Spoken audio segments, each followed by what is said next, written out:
Genesis chapter 49.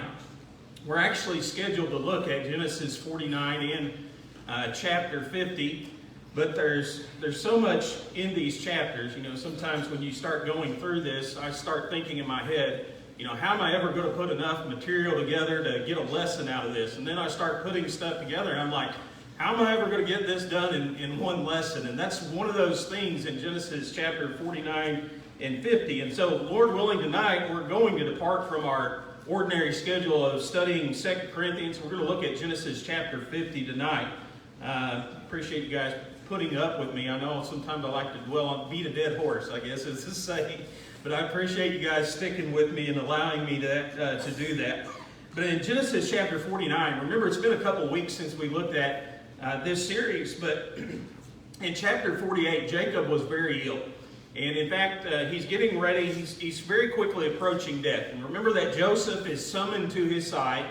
And Joseph appears there and brings along his two sons, Manasseh and Ephraim, with him. It's kind of apparent as you read chapter 49 here that it wasn't just Joseph who was summoned. Because all his sons are standing there beside his bed. And so all these sons had been called probably because they believe this is going to be Jacob's last moments here upon this earth. And so remember that Jacob in chapter 48, he talks to Manasseh and Ephraim, tells a little bit about them. And now in chapter 49, he's going to address the rest of the family.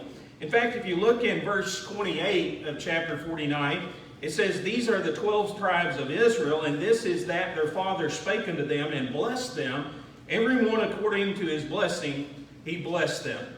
I have a heading in my Bible, and that heading, of course, we know they're not inspired, but that heading reads Jacob's last words to his sons. It's interesting in verse 28 there, we just read it, that 3 times the Bible refers to these words as a blessing. Now, usually when I think of the word blessing, I think about, you know, beneficial, something happy, something joyous. But when you read about some of the things that he said about his sons, not all of them were happy things. In fact, some of those things were pretty discouraging that were going to happen to them and to the future of their tribes. And so literally the Bible, I don't think, is talking about a blessing, a physical blessing that's being put upon them. But it was a blessing in the sense that prophetically Jacob was telling them about their future and what the future held for them. In verse 1, notice there in this chapter 49, Jacob called unto his sons and said, "Gather yourselves together, that I may tell you that which shall befall you in the last days." So dutifully the sons gather around the side of his bed, and Jacob tells them, proceeds to speak to each one of them, predicting what would happen to them in the future.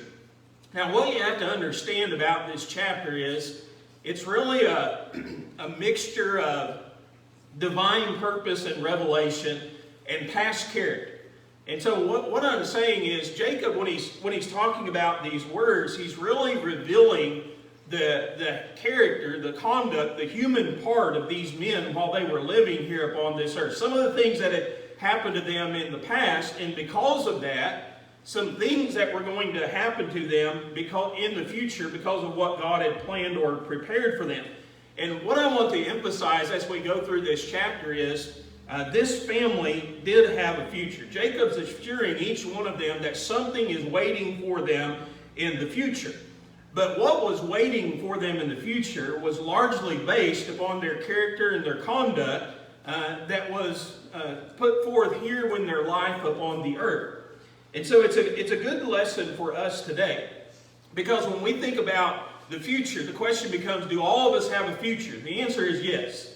The future holds something for each one of us.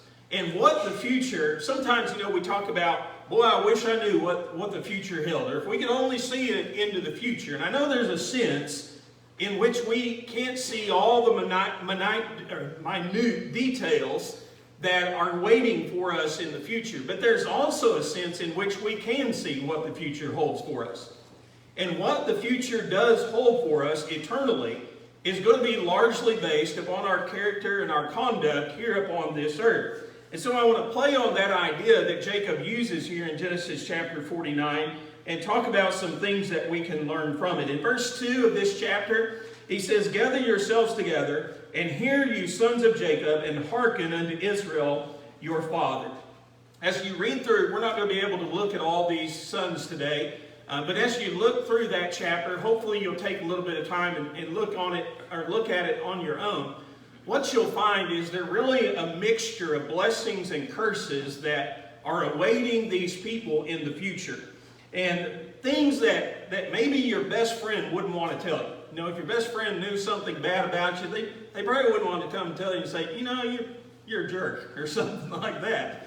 But now, your father, he could tell you that, you know, and he should tell you that. And so some of these things that Jacob says to these, remember he's saying to these men as a father would speak to his son.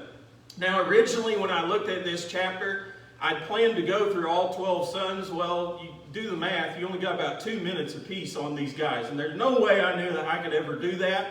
And so what we're going to do is we're going to look at 7 of these. There's really only in 6 settings. And so that'll give us, you know, somewhere in the neighborhood of 4 or 5 minutes to look at each one of these.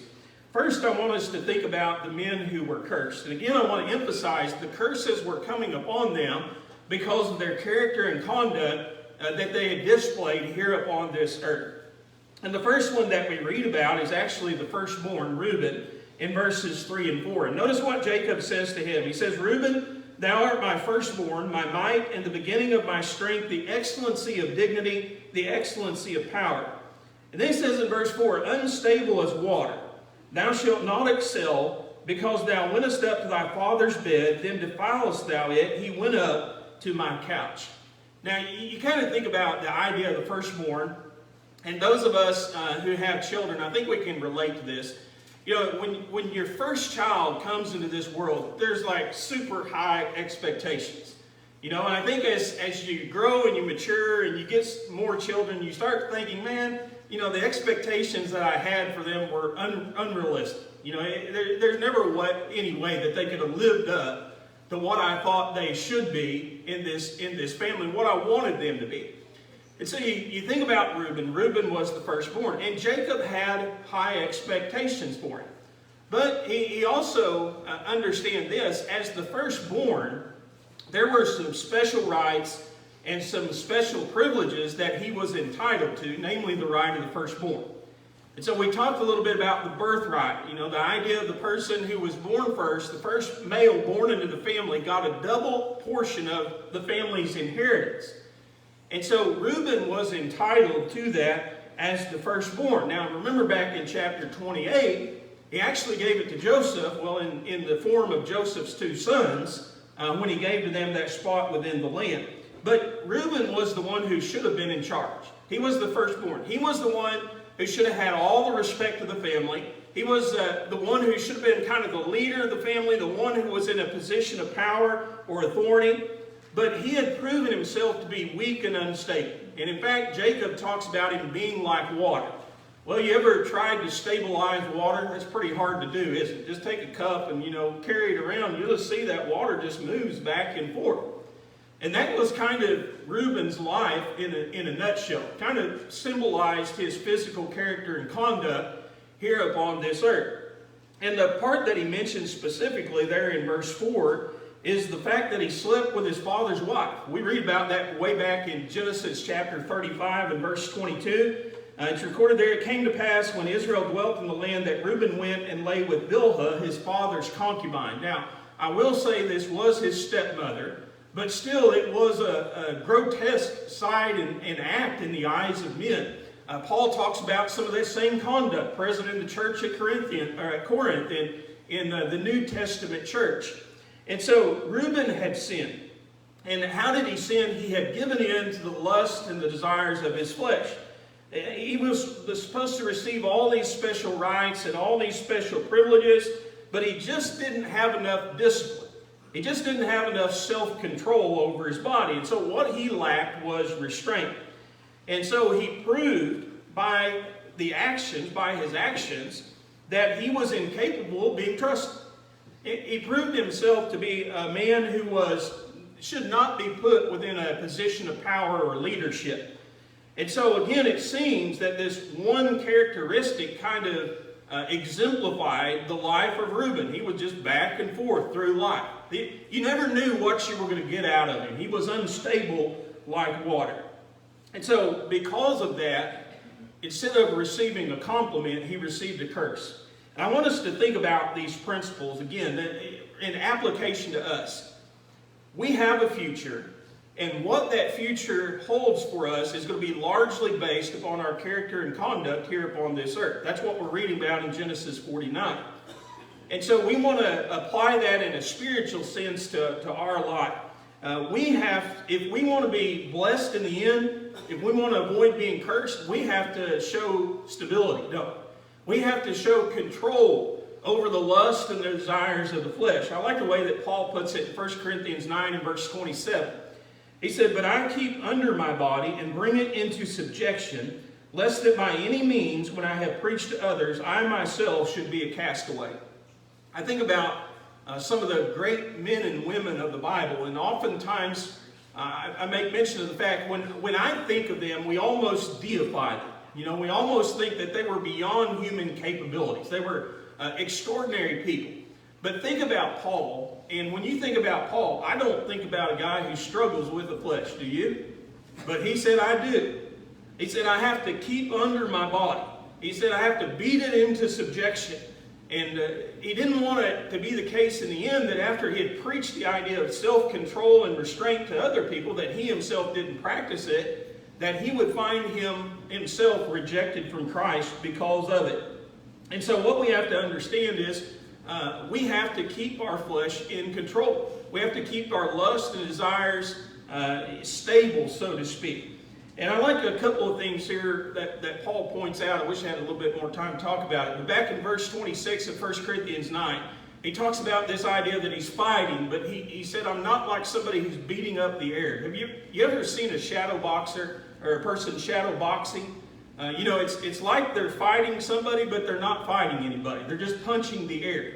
And so Paul is talking about that idea or that concept here. He said, it's not like I'm not beating up anything or anybody. You know, I'm not out here punching the air. But then in verse 29 or verse 27, he says, I'm beating up myself. He said, I'm punching my own body. I'm beating it up and I'm bringing it into subjection. Literally, that word subjection means I am making it a slave. I am enslaving it. And so the inability to control our own human flesh, the inability to beat back and to fight those lusts and those desires of the flesh will lead to us being cursed or disqualified too.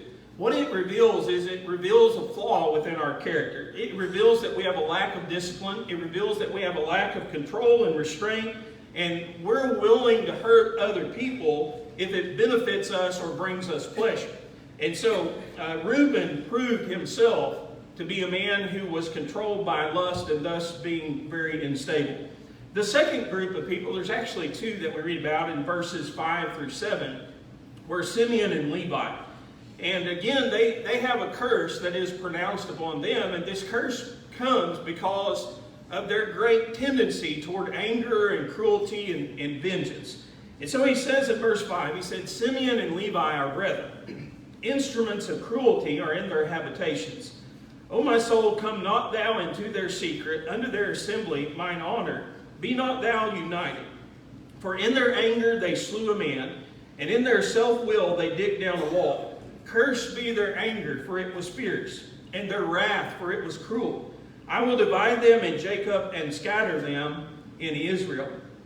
The background of Simeon and Levi and the event that Jacob is talking about here, you can go back in Genesis chapter 34 and read a little bit about it.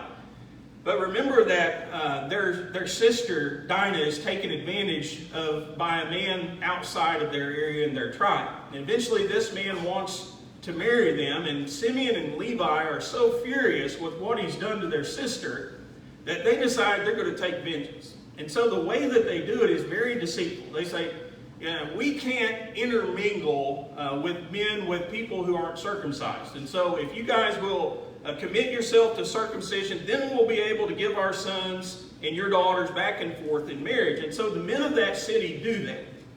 And the Bible says, if you go back to Genesis 34 and verse 25, it came to pass on the third day when they were sore, that the two sons of Jacob, Simeon and Levi, Dinah's brethren, took each man his sword, and came upon the city boldly, and slew all the males. In verse 27 it says, the sons of Jacob came upon the slain, and spoiled the city because they had defiled their sister. They took their sheep, and their oxen, and their donkeys, and that which was in the city, and that which was in the field. And all their wealth, and all their little ones, and their wives, they took captive, and spoiled even all that was in the house. You know, you think back to this event, and basically, Simeon and Levi went on this bloody vendetta. They entered into the city, and understand this. I could, as a human, I could look on them and I could understand if they wanted to take the life of Shechem. That was the man who defiled their sister. I could understand that, right? I could understand taking vengeance on that man. But that's not what they did. They went into that city and they killed every living male. And then they went into their houses and they took everything that they had. They took all their animals, they took all their possessions. They went out in the fields, they gathered together everything that they had. And then they kidnapped their children and their wives. And so you have this picture where, remember, Jacob was not very happy at all whenever he learned what his sons had done. But it was very violent, the thing that they did. It was very vicious in nature.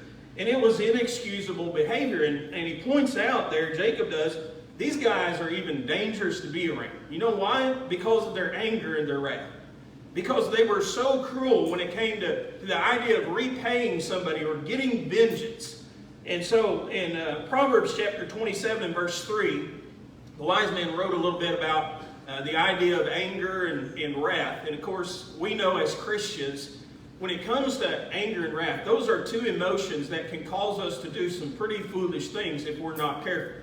The Bible teaches us we have to be in control of those emotions. It's not wrong to experience them per se, but it is wrong to let them get out of control. And that's what Simeon and Levi did. But in Proverbs 27 verse 3, it says, a stone is heavy and sand is weighty, but a fool's wrath is heavier than them both. Solomon is actually writing about the danger of envy and jealousy in these verses, if you'll read the previous and the one following. But I want to dwell upon the idea of wrath, a fool's wrath, and a fool's anger. And here's the way that Solomon describes it. You know what you can do with a foolish man when he's angry? Absolutely nothing. Can you reason with him? You know, can you talk him down?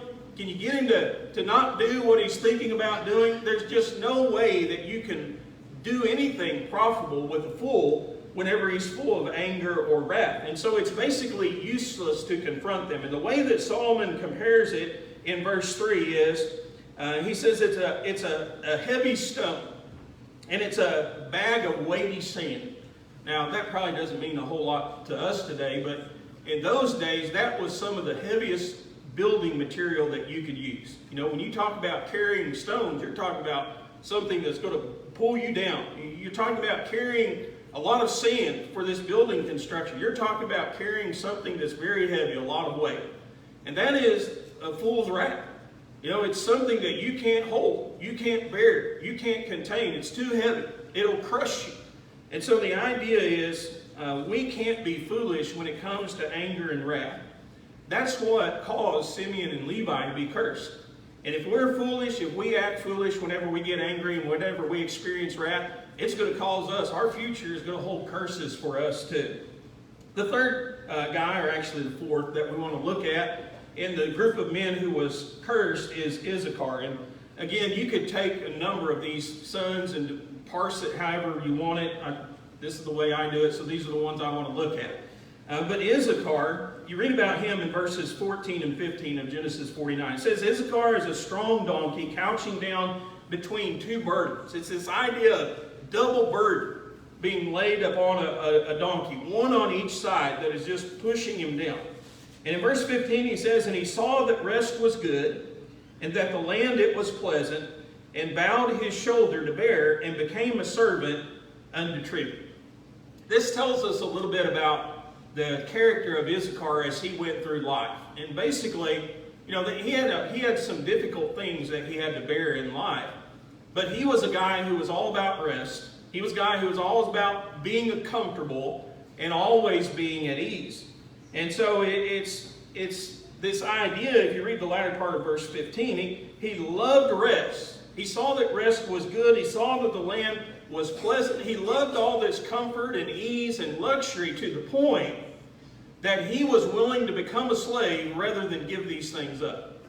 Now that's actually a prophecy of the tribe of Issachar itself.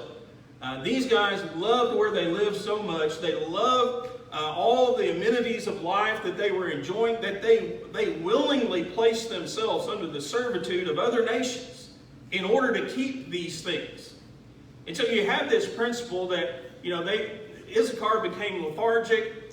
When you think about that word, if you're a young guy, you don't know what that means, think about a slug. That's the best way I can describe it. But lethargic and complacent. They wanted to stay where they were. They didn't want to make any sacrifices. They didn't want to give up anything good. And if that meant being a slave, then they were willing to pay that price. You think about the idea of comfort and ease and prosperity and rest. And those are things that we all enjoy as humans. But it led to them being slack. It led to them being slow, to sitting around on their hand, wasting time. And when you think about it spiritually, complacency and lethargy and comfort and being at ease, those are all enemies of the soul. Because what happens is when we become lethargic and we become complacent, it destroys all ambition that we have. It destroys any drive that we might have to do something good or to do something together. It takes away initiative. It takes away production. It takes away the product of our work. There's a story in the Old Testament about the children of Israel as they're conquering the promised land in Joshua chapter 18. And as they're conquering, they're going through these areas and they're conquering these different territories. It says, there remained among the children of Israel, in verse 2, 7 tribes which had not received their inheritance. And Joshua said unto the children of Israel, how long are you slack to go to possess the land which the Lord God of your fathers have given you? Now think about this. Here's the children of Israel. What's their goal? Their goal is to conquer all this land, right? Their goal is for 12 tribes to have their part in this land. Here they are. They're fighting these battles. They're making progress. 5 tribes had received their land inheritance. And you know what they got to thinking? We're doing pretty good. Let's take a break here. Let's slow down a little bit. Things are going great for us. There's no rush to get this thing done. And Joshua is talking about here in this idea, you guys have stopped, you've given up, you're resting, and you haven't done what God told you to do. You haven't finished the work which God has given you. So basically he's saying, quit sitting around on your hands, quit wasting time, quit being slow in doing what God has told you to do, and get up and fulfill this promise that God has given to us. And so basically the idea of complacency and lethargy, it leads us to a point where we're satisfied with what we're doing. We don't have any initiative to go any further. I want us again to think about that within the church. Sometimes in our spiritual walk, that's the way that we get. We get complacent and we say, we're doing pretty good here. And we feel good about ourselves. And what does that do? That takes away initiative. It takes away drive. It takes away the desire to do more things for God, the work that we should be doing. And so what if, think about this idea, but what if today we put as much ambition and as much drive and as much initiative and production and work into the church as we do our jobs? Or what about a favorite hobby that you have? What if you put as much into the church as we put into our favorite hobby? Would that change anything within the church today? What if we have the same drive that we have for doing spiritual things that we often have for making money? Would that change anything within the church? I think all of us could probably say, well, we could improve a little bit there. But a lot of times we're like Issachar. We don't want to give up the comforts and the ease and the luxuries of life and be inconvenienced. And so we don't want to give up too much of our time. We don't want to get up too early. We don't want anybody to demand too much from us. We want to keep all of our luxuries. And if that means being enslaved to sin, maybe we're willing to pay that price like Issachar. We have to understand that lethargy and complacency led to Issachar being cursed. And if we follow down that same path, it will lead us there too. Let's talk about the men who were complimented though. Not everybody, not every son received something back. There were some good things that were poured out upon different sons of Jacob. And the first one that I want to notice is found in verses 8 through 10, Judah. Jacob says, Judah, thou art he whom thy brethren shall praise. Thy hand shall be in the neck of thine enemies. Thy father's children shall bow down before thee. Judah is a lion's whelp. From the prey, my son, thou art gone up. He stooped down, he couched as a lion, and as an old lion, who shall rouse him? The scepter shall not depart from Judah, nor a lawgiver from between his feet, until Shiloh come. There were more words that Jacob had to say, but I'm going to stop right there. And I want us to think about the compliment that's being paid to Judah. Judah was likened unto a lion. And when you look at the life of Judah, I don't want anybody to get the impression, if we've read about Judah in the Old Testament, you'll know that's not the case, that he was a perfect individual, because he wasn't. He was a guy who actually suggested selling Joseph as a slave. He was a guy who committed a sexual sin with Tamar. You can read about that in the book of Genesis. He was by no means perfect, but I think these occurrences in his life, they weren't like his ordinary way of life. You know, they were anomalies, we might say, but they were things that, you know, normally he wouldn't have done.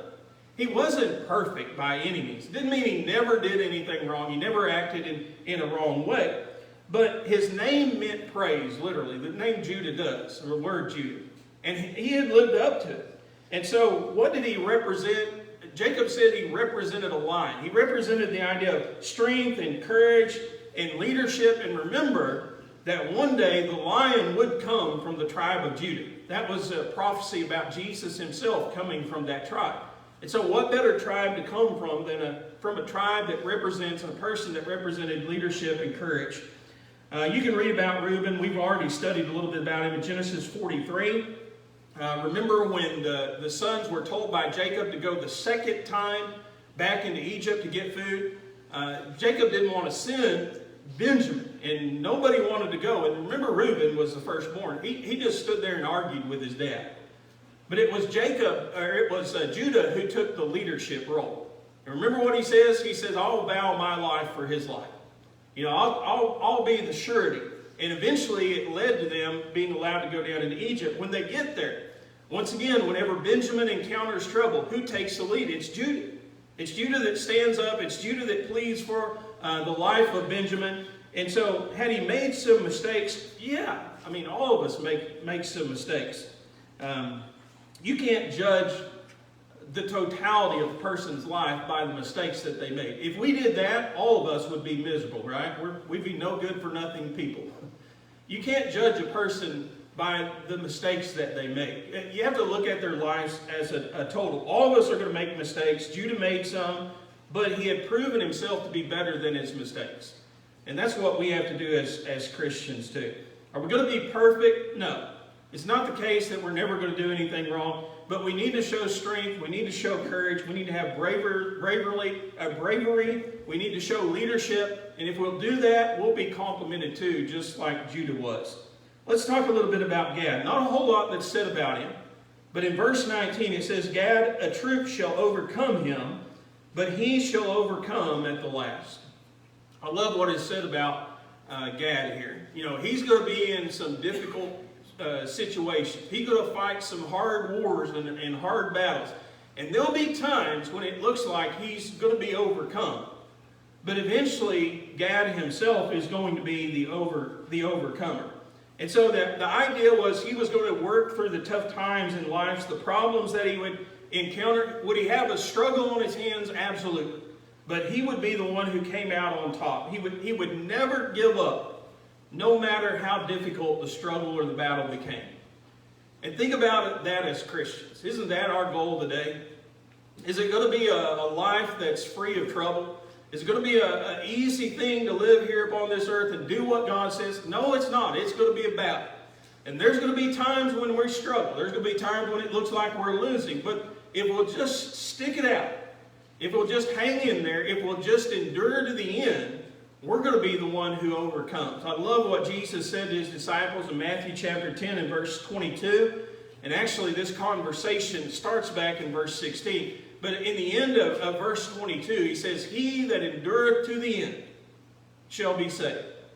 If you go back and you'll read the beginning in verse 16, you'll find that Jesus was telling his disciples, listen, this is not going to be easy what I'm asking you to do. You know, you're going to have to endure some tough times. In fact, he said, you're going to be like sheep in the middle of wolves. Think about that illustration. How would you like to be put in that position? How would you like to be a sheep in the middle of a pack of wolves? But that's the dangerous situation that they were in. He said you're going to have to be smart as snakes, but don't use deceit. You're going to have to be harmless as doves in the things that you're trying to accomplish. And he says you're going to be whipped, you're going to be beaten, you're going to have to stand before kings and governors and defend your faith. And then he talks about all these other things that are going to happen to them. But then he points out in verse 22, if you'll just endure it, if you'll just hang in there, you'll be saved in the end. And that's really, you think about the Christian life, that's the name of the game, isn't it? It's hanging in there. It's enduring to the end no matter how hard it gets. And if we'll do that, we'll be complimented too, like Gad was. The last person that I want to talk about this morning is Joseph. And obviously we've studied a lot about Joseph, but I like the way that Jacob illustrates his life. In verse 22, he says, Joseph is a fruitful bough, even a fruitful bough by a well, whose branches run over the wall. And I can't help but stop here and kind of smile as I read these words, because he's talked about all of his sons, and he gets down here to Joseph, and you can almost hear the change as you're reading this in Jacob's voice, can't you? And we know how he felt about Joseph. Joseph was one of his favorite sons. And so you can almost hear as you read there, Joseph, you know, and I can just see his brother saying, oh boy, here we go. You know, there you're going to lay it on again. But there were a lot of good things to say about Joseph. Joseph had been given the double portion of the birthright. His two sons received the equal portions with that of Jacob's other sons, Manasseh and Ephraim.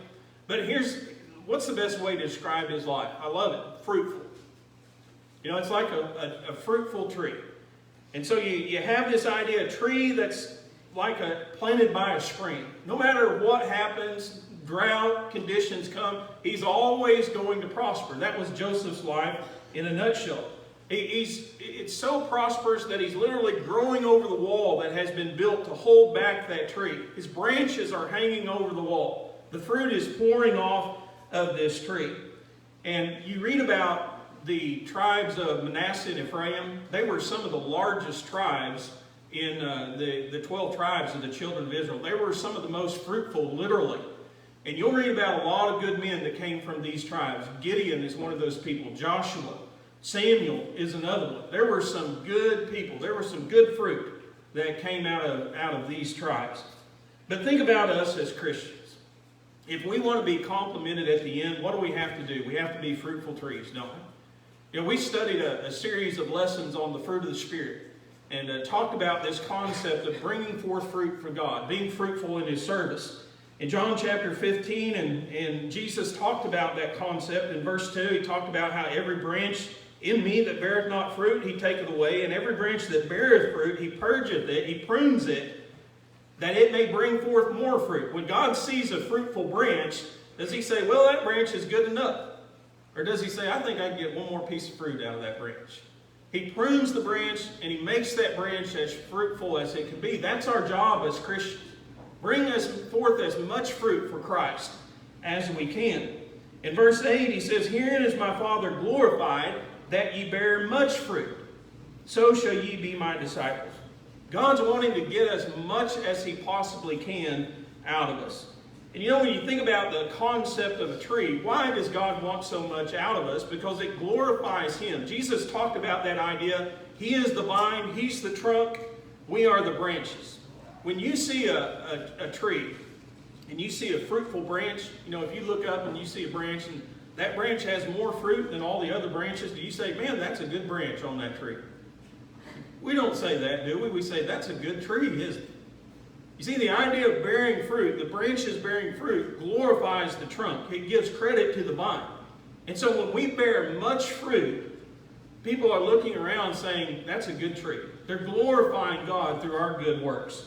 And so if we want to be complimented too, we're going to have to be like Joseph. We're going to have to be fruitful. Bring forth as much fruit as we can in this life. Genesis 49 is an interesting chapter. But God has and will continue to use this prophecy of Jacob to teach us this ever-revolving truth in the pages of the Bible. And the truth is this: we reap exactly what we have sown. That's clearly seen in Jacob's sons. The blessing each one received was based upon what he had sown upon earth. And so what are we going to get if we don't keep our bodies under control? Well, we're going to receive a curse, aren't we? That's what the future holds for us. What are we going to get if we're foolish with our wrath and our anger? Look at Simeon and Levi. It's going to bring a curse upon us.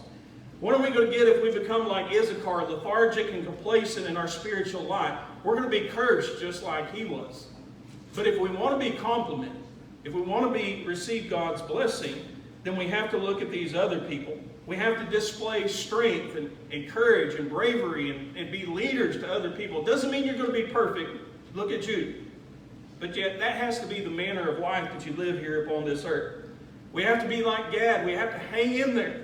No matter how difficult life may be, just endure to the end, and we'll be complimented because of it. And then we have to be fruitful for the Lord. We have to do the things that God has given us to do in this life, and in the end we'll receive God's compliment. It's no doubt, as I go through this chapter and read it, that God gave this prophecy of Jacob as a warning to us all. If we do good, we're going to be complimented because of it. If we do bad, we're going to reap curses because of it. And so let's be sure that we're sowing a godly and a righteous life here upon this earth. Maybe there's